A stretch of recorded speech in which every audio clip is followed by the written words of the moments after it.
And we are live. Good morning, good afternoon, good evening, everybody. Please allow us just the usual first minute until we start having an intro to keep you guys busy while we share the link to this live stream. Here we go. Should have elevator music. Yeah, we have, it exists. It's just town hall number 15.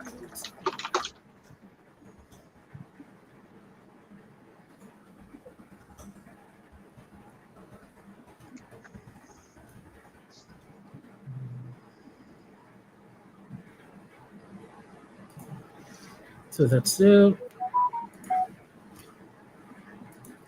Let's just mention it to everyone over here.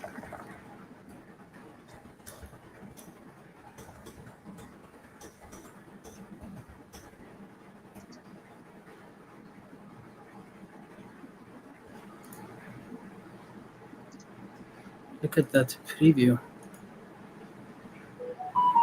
So that has been published, and we should be good to go with visitors coming in. Let's use first in chat. Hi JPS, and Nick is also first in chat while being with us here. I'm cheating. Yeah. So let's just wait for just a couple of minutes so we have a little bit of live interaction going on here. In the meantime, I suppose we can. Yeah, there's a general question from community. JPS always with the tough questions. What did you do? Now I'm looking at the ideas and questions. Oh yes, that actually was supposed to be an announcement a couple of hours ago. Yeah, UTC is constant. It does not have daylight savings. So a bunch of people actually do have daylight savings applied. But since our timing is on UTC, we're sticking to it. I believe some regions will be more affected by this when it was super early or super late.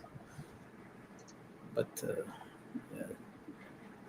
We are keeping the time at UTC as originally mentioned. We have 8 viewers. We're getting there.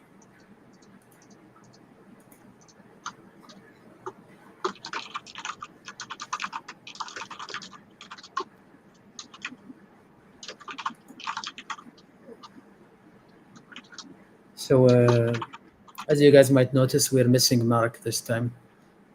Unfortunately, he could not make it for this town hall, but we'll be back for the next one, hopefully.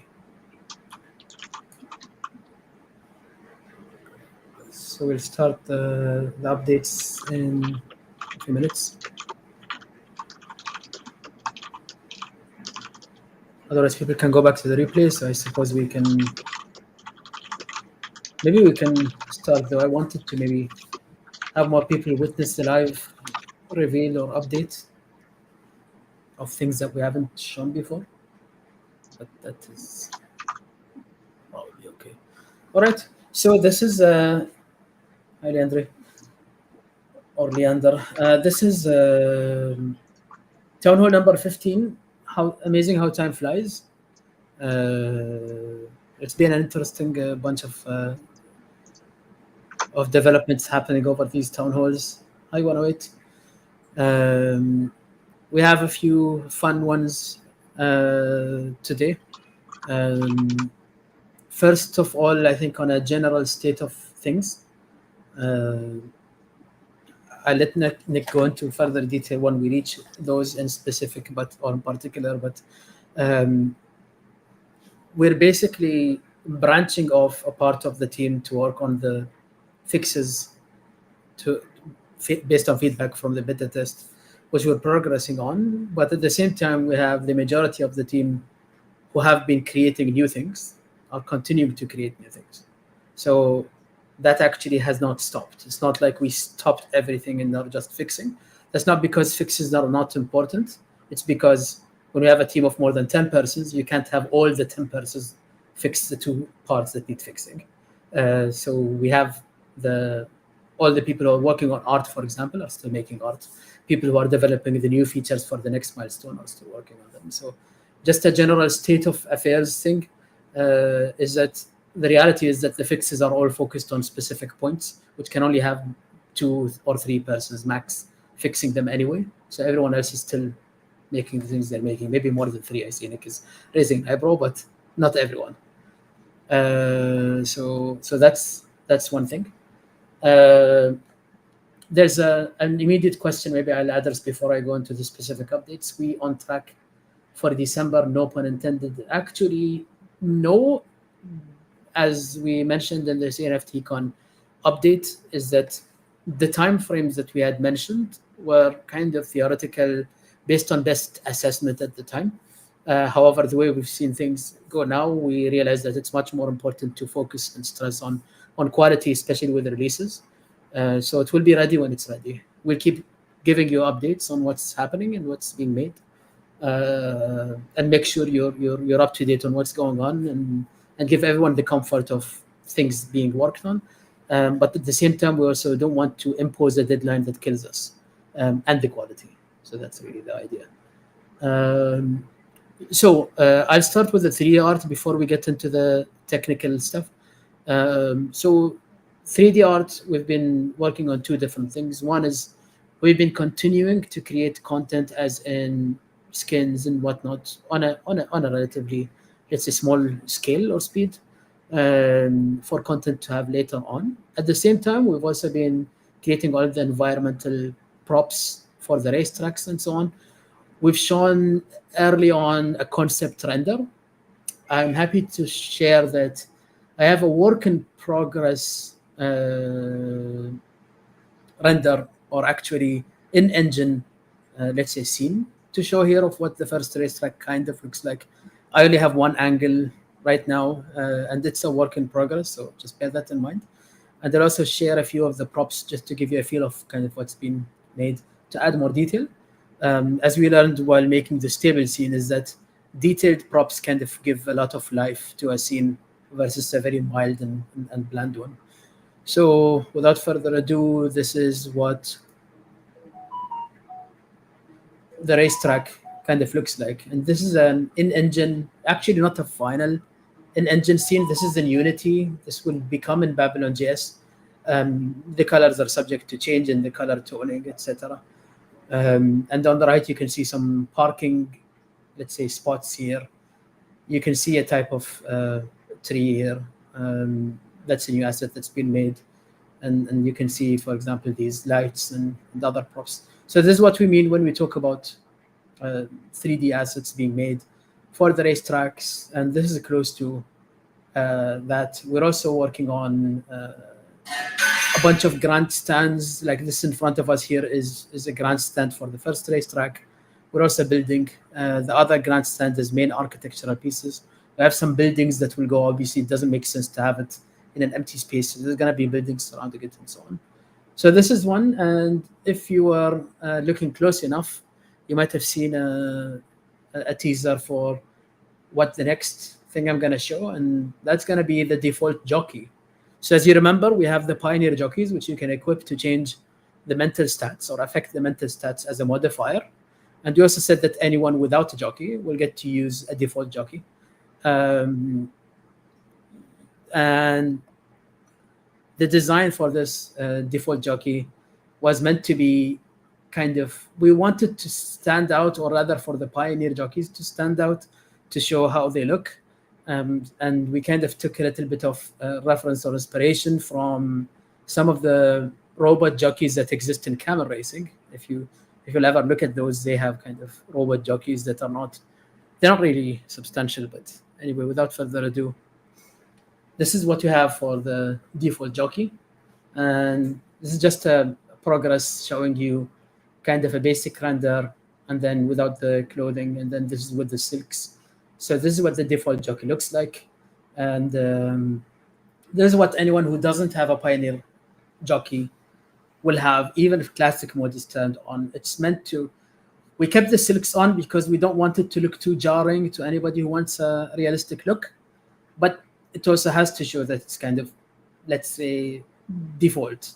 So this made sense as a concept. We did take a little bit of inspiration also from Crash Dummies as a visual inspiration. But with the 6, you can barely notice it. We don't want it to be too, it's in your eyes. So that's the second, I would say, visual update on the 3D art. And we look forward to showing this with the horses soon when we have the configurator up and running, hopefully within the next few weeks. When it's ready, we hope to be able to show the default jockey as well as the pioneer jockeys and the skins as well. So that will be soon. So that's it for the 3D art updates. And over to you, Nick, on the Stables launch beta. Right. So the beta is still going on. A few people are still finding weird issues, but the good thing is that this is becoming more of an edge case. Like most way, like really most of the people can log in now without a problem, see their horses, see their jockeys. The 3D scene is still very long to load on different machines and different internets. We are making sure to put a lot of efforts into optimizing the 3D scene so that it's, first of all, just smaller, and second of all, it will cache properly so that after the first time you loaded it, all the subsequent times will be much faster until we update it or we change it. Then you've got to download it again once, and then it's cached again for a few times.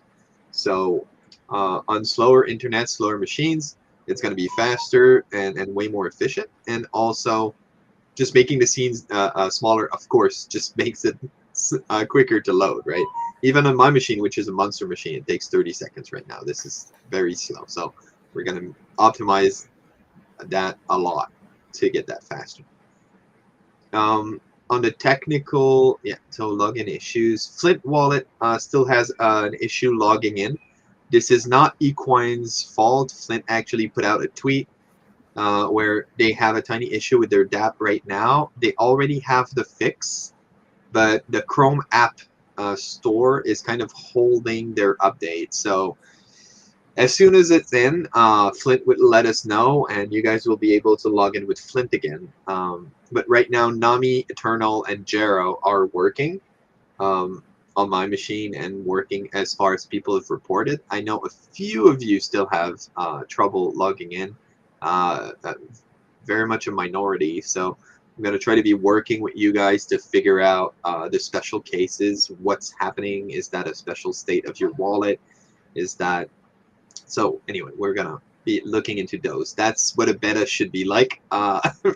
Not people not being able to log in, just a few people having little troubles and us fixing them. So that's all good.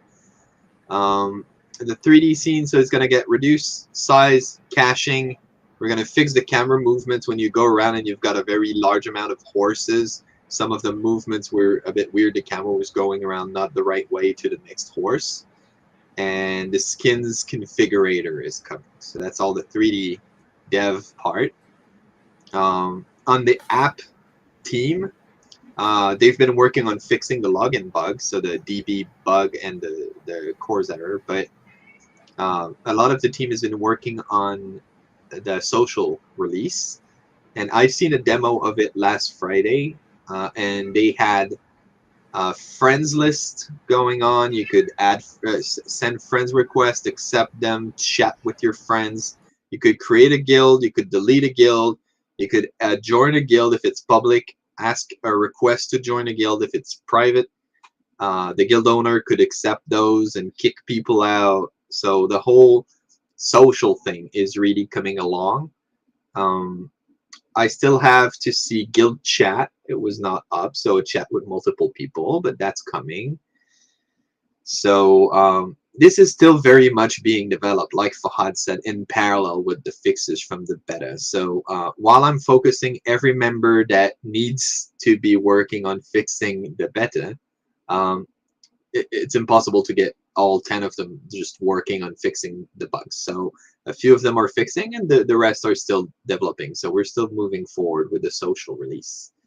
And on the blockchain side, I don't want to get too technical, but we're working on a SIP, so a Cardano Improvement Proposal, which is a way to make a standard for any game or any project that requires volatile metadata. So metadata that can change multiple times a day or multiple times even in an hour, right? Or every block for some reason. And have a low cost, reliable, I'm going to say low tech way to just have live metadata. I say low tech because I went out of my way to make sure we do not need smart contracts to do this. It's kind of a simple, reliable way to do this. I'm doing that for two reasons. First of all, I knew that a lot of people might want to use this protocol. I've already been approached by projects that want our protocol because we're going to be giving the code. A lot of the code is going to be open source. So other projects can look at, let's say, the equine implementation and just change the configuration to have that work for other projects. So that's one of the reasons I wanted to keep it simpler. A lot of projects out there don't have a smart contracts programmer. Smart contracts are hard. You have to make them work, and then you have to get them audited. It's a lot of work for smaller projects. And also, personally, I didn't want to invest this much time into getting a proper, very high-tech smart contract working for Datum for the metadata, because I think this is still in the infancy of smart contracts interacting with metadata. I know Alessandro Berries came out with SIP 67 and 68 to kind of spearhead once again, be a pioneer on how to do that. But I think this is still very, very early to be building a game on. It's still much more than experimental at this point. So I'd rather give it like months to go forward, be tried, be tested. What Alessandro Berry usually does is he does something completely new, then we all look at it, we all try it, and we figure out like a few ways to make it into a standard. And a lot of what he does becomes a standard at some point. So we're going to kind of give it time to go because we don't want to build a game on something that's so experimental that you guys have trouble or are working with something that's changing very fast and could just go wrong. So I'm going to give it a few months. I'm building a low-tech, reliable solution on things that have been working before Vassal even. It's going to be easier for other projects in the ecosystem to hop on, and we're all going to be working with this standard for a while. And when and if there's a super good smart contract standard for metadata and NFTs, we're going to be looking into it. We're going to talk to the community, and we're going to try to make a good transition maybe to a higher tech solution. But for now, I don't want to do this. So I don't think it's a good idea for stability and for the game.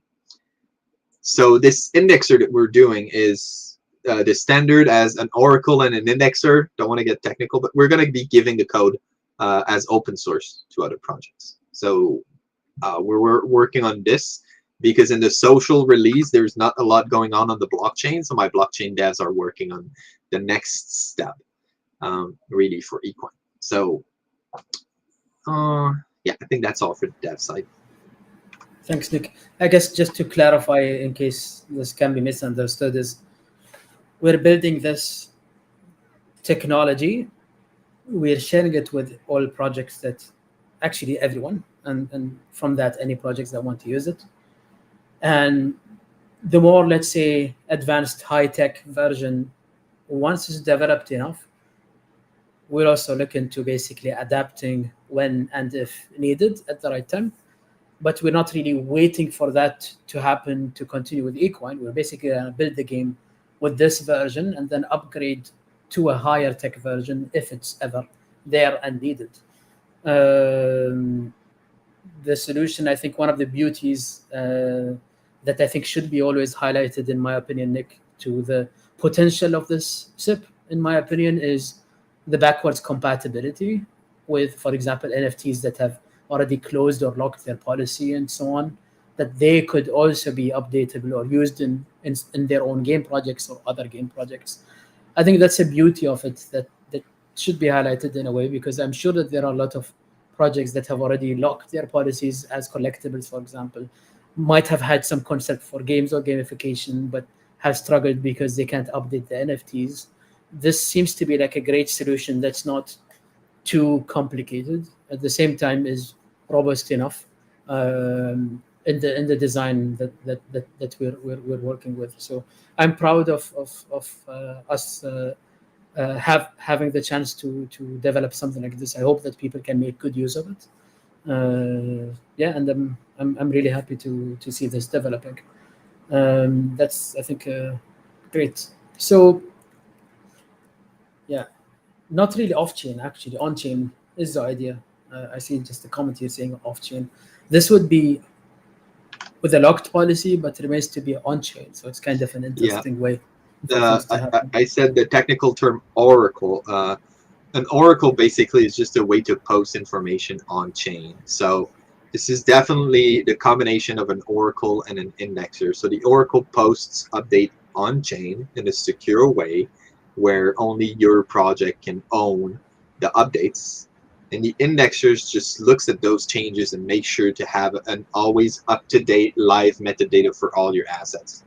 So anyway, that's going to come out in the SIP. So I can link that. I can explain it. Maybe I can do an AMA directly about this separately. Yeah. It deserves. Yeah, it deserves its own show, I guess, or video.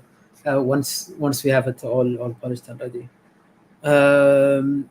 I guess we also owe you guys a marketing update. So the Underground Invitational will actually be next week. We've advanced that one to avoid the conflict with Thanksgiving.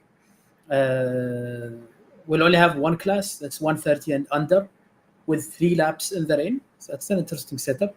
Eliminations will start on Monday, as announced on Discord. So we're going to have that.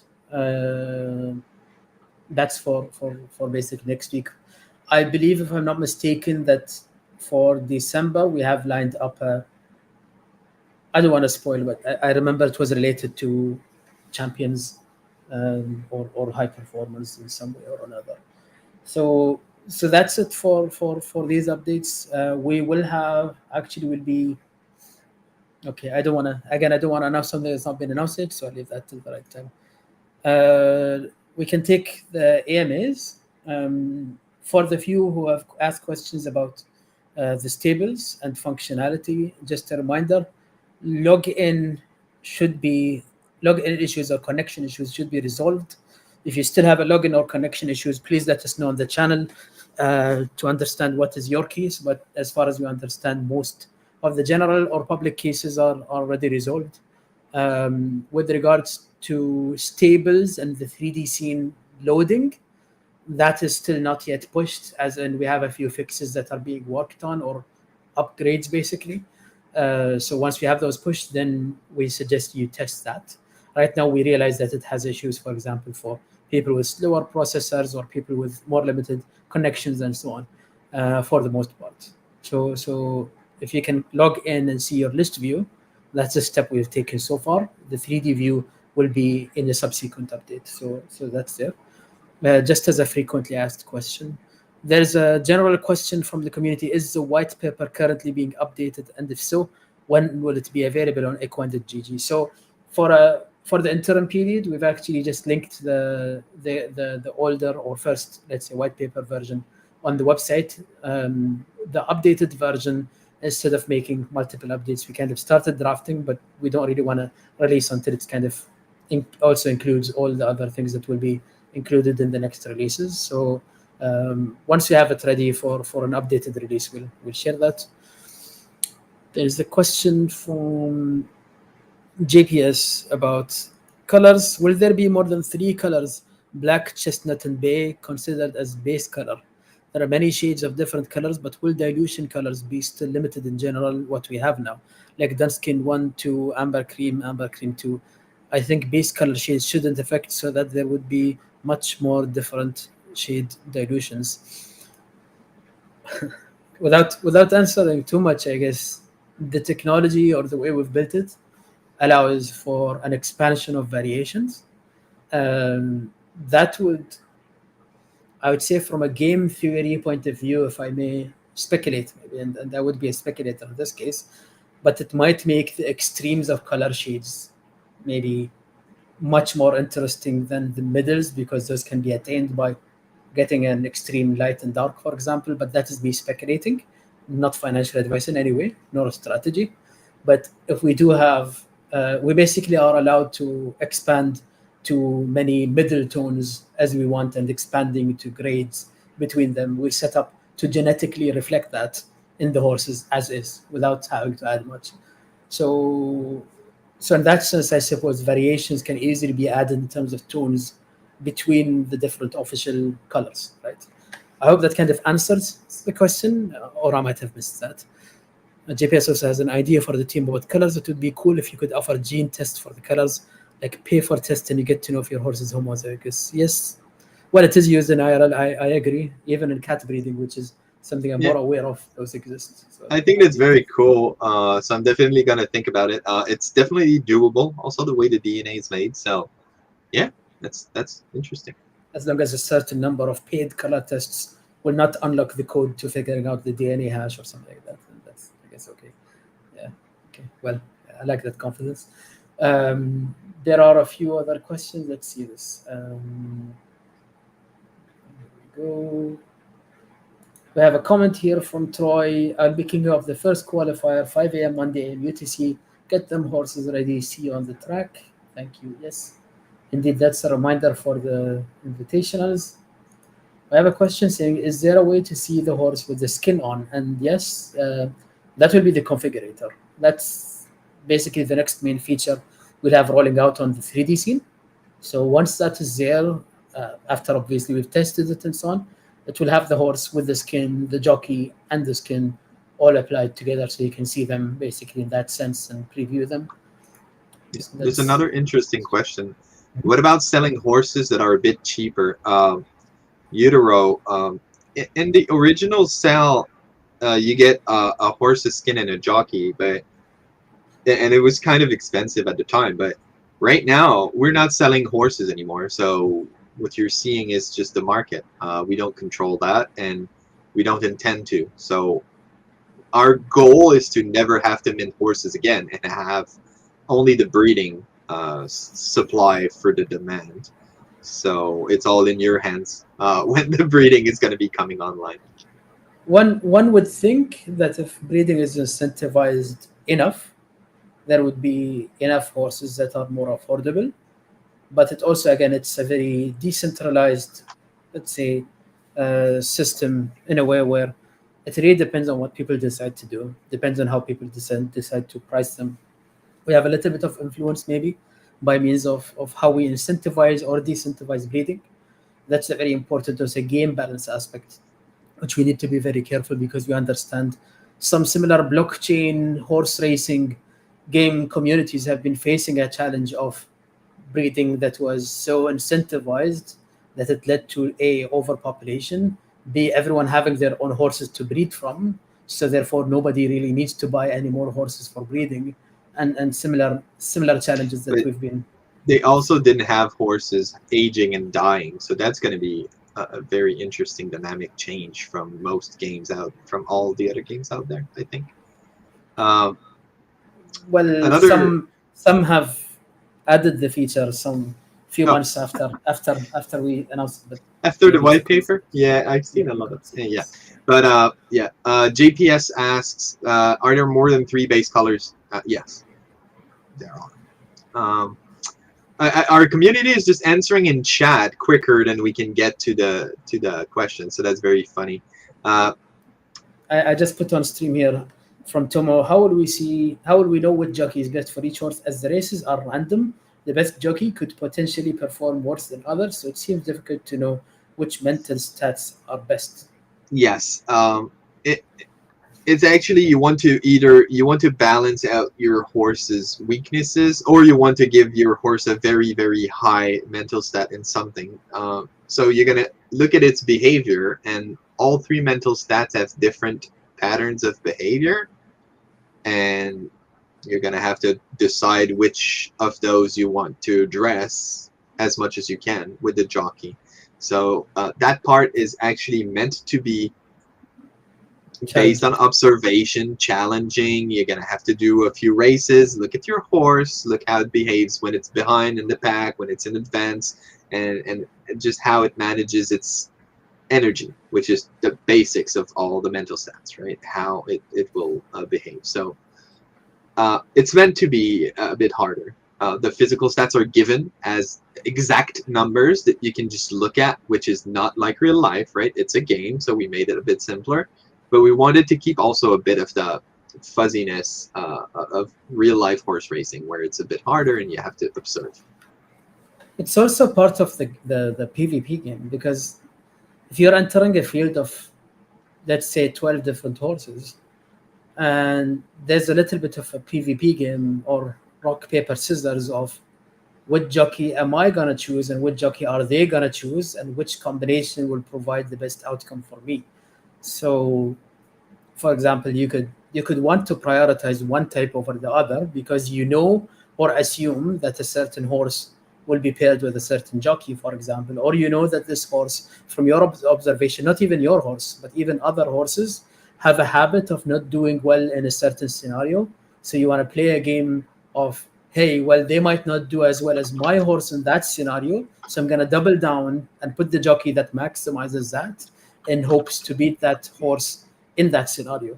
So there is also a PvP kind of mind game of matching or rock paper scissors, which is a basis for actually many game elements in general. Like any game genre will always have a type of rock paper scissors combination where you have to basically match up the best situation. So there is obviously an element of luck, but there's also a game part of it in selecting and knowing really what's going on to do the best balance. Right? I hope this kind of gives an answer. I see a question from GPS about the jockey environment working in stables. I'm not sure I understand completely, but if you mean switching to the jockeys, yes, it's supposed to, but we also understand there is a bug that's related to the moving between scenes. So that is being addressed right now. Basically, right now, if you switch to jockeys in the list view and then switch back, it won't work as well. If you start from the horses 3D view and then switch to jockeys, it should transition well. But that's a bug. It's not supposed to be. It should be from any scene. If you go to the right scene, it should take you to the correct one. So it will be fixed. Any part that's not yet fixed will be fixed. Okay.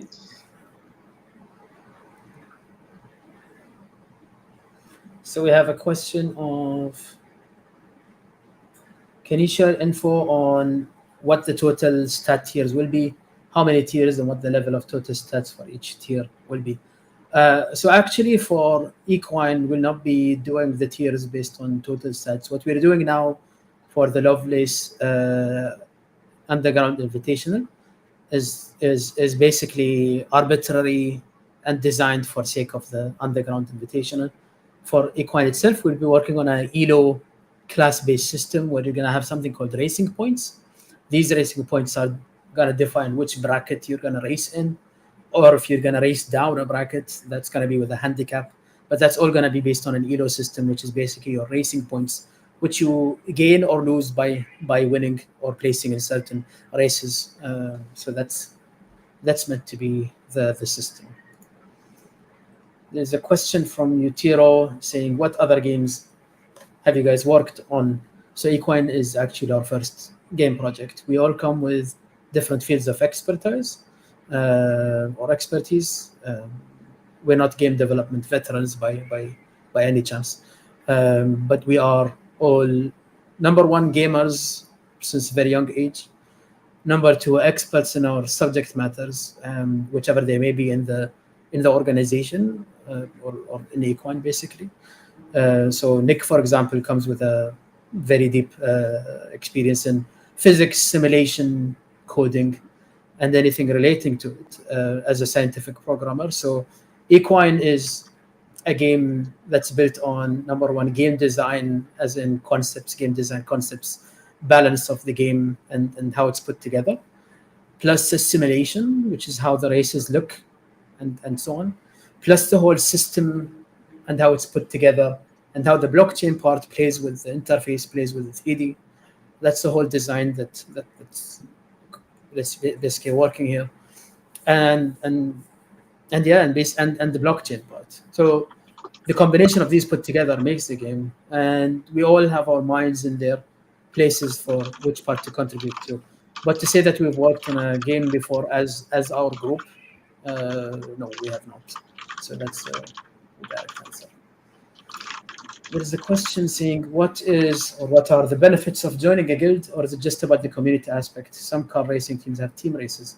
Yes, we have that idea actually in place. So Nick mentioned or answered it in chat, but there's number one, there's going to be a friend list. Within the friend list, you can chat with your friends. There's going to be a guild that you can create for yourself, or you can join another guild. And then there would be a guild chat for all the guild members to talk amongst each other. You can view activity of other guild members. So you can see your other guild mates and what races they've been in and what they've done in those races and so on. You can also look at their breeding. And then one cool feature we are building in is guild exclusive offers. So as in, if you want to make an intra guild, I hope I said that right, offer. So for members who are within your guild, you can do that, whether it's on a marketplace listing or whether it's for a breeding offer. So you can say, well, I'm going to make my super exclusive stallion, for example, cost this much for public, but for a guild member, I'm happy to offer it for another discount. Okay. Same for listings if people wish to do that. And then guild races is the thing. So, and as a concept, we want to do guild races where there's competitions. There's a guild master can select, for example, who is eligible or whether there is a certain condition to join. There would be a certain mechanism or mechanic for these races to happen. And then a winning guild could, for example, also be eligible for a certain exclusive prize for winning that guild tournament, and then every guild member would be eligible for that, or only the participants, and so on. So it is a community aspect, but it's also a gamified one with game-related features. So it's a combination of the two. It's actually a nice question.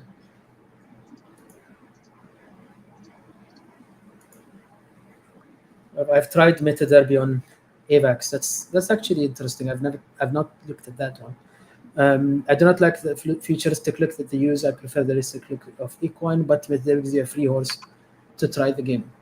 It would be an interesting concept. I mean, for us, adoption is very important. Having a big, let's say, user base is very important as a game project, and it's basically activity that drives the game and its interactions. So that would be actually a core, let's say, requirement or target or goal. Giving a free horse, I think, would be a little bit of a detriment to all the breeders in the game, because you're removing a significant part of the market for them. A newcomer would want to come and buy a horse. So I think that makes the most sense. And in this game model, like you have freemium game models, you have purchased game models, you have purchased games that have microtransactions, for example, you have games that have subscription models. In this game, basically, by default, owning a horse is your entry into the ecosystem. But at the same time, we're also leaving it in a way where people kind of control the availability of horses by breeding or making them available. So it might be interesting, maybe to a certain extent or a very limited usage. It might make sense as a introduction kind of thing, as long as it doesn't get abused. It needs to be ring fenced or firewalled off from the game economy. Otherwise, you'll find people creating alternative accounts, new ones, just to get new horses and then abusing them, for example. Or there's many other things that can be done. And noted on the futuristic look, we realize that this is a shortfall of some of the games. I understand, or we understand, why they've been done that way. It's usually for performance reasons. It's much easier to render those fast on real-time devices. And now we are battling, for example, with optimization, etc., to make sure our semi-realistic models look good enough and also perform well enough. But yeah, that is a differentiator that we've aimed to keep. Okay, so the free horse dies after 50 races for that. Well, that's interesting. And yes, there are the design leaderboards for guilds, so that's going to be fun. And once we have a season period set out, where basically there's seasons, even for example, the winning guild in a season by a certain metric being eligible to a reward, for example, that drives that kind of competition. It's part of the game when you have this kind of competition. The game in general is built on competition. So I don't see any more questions, neither on stream nor on Discord. So I believe this might mean this is the end of this town hall, unless you have any closing remarks, Nick. Can't speak.